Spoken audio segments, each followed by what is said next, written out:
رزق کی چابیاں اللہ ذو الجلال دو لوگوں کے ہاتھ میں رکھتے ہیں۔ پہلا انسان جس کی عادت ہو کہ میں کثرت سے استغفار کروں گا، دوسرا انسان جس کی خواہش ہو میں نے اچھا بننا ہے۔ اس انسان کو اللہ مال سے محروم نہیں کرتے، رزق کی چابیاں رکھ دیتے ہیں۔ فَقُلْتُ اسْتَغْفِرُوا رَبَّكُمْ إِنَّهُ كَانَ غَفَّارًا يُرْسِلِ السَّمَاءَ عَلَيْكُمْ مِدْرَارًا وَيُمْدِدْكُمْ بِأَمْوَالٍ وَبَنِينَ وَيَجْعَلْ لَكُمْ جَنَّاتٍ وَيَجْعَلْ لَكُمْ أَنْهَارًا مَا لَكُمْ لَا ترجون للہ وقارا۔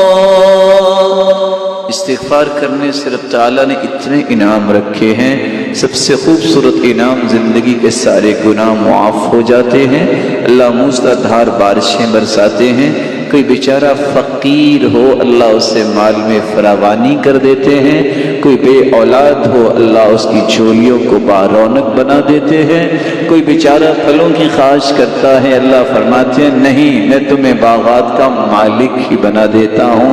شرط یہ ہے کہ تم استغفار کرتے رہو، اور اگر تقوی اختیار کر لو تو اللہ رزق کی چابیاں پھر بھی عطا کر دیتے ہیں۔ اللہ ذو الجلال فرماتے ہیں وَلَوْ أَنَّ أَهْلَ الْقُرَىٰ آمَنُوا وَاتَّقَوْا لَفَتَحْنَا عَلَيْهِمْ بَرَكَاتٍ مِّنَ السَّمَاءِ وَالْأَرْضِ۔ بستیوں والے ایمان لانے کے بعد اگر تقوی اختیار کر لیں، قرآن کے الفاظ کے لَفَتَحْنَا عَلَيْهِمْ بَرَكَاتٍ مِّنَ السَّمَاءِ وَالْأَرْضِ، ہم آسمان سے بھی برکتوں کے دروازے اس کے لیے کھول دیتے ہیں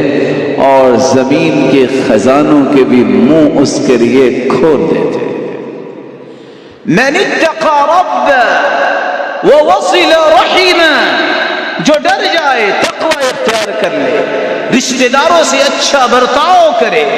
نُسِّئَ لَهُ عُمُرُهُ، اس کی عمر کو لمبا کر دیا جاتا ہے، وَسُرِّئَ لَهُ مَالُهُ، اس کے مال میں فراوانی پیدا کر دی جاتی ہے، وَأَحَبَّهُ أَهْلُهُ، یہ ایسا انسان ہے اس کی محبت اللہ جلال لوگوں کے دلوں میں کوٹ کوٹ کے بھر دے۔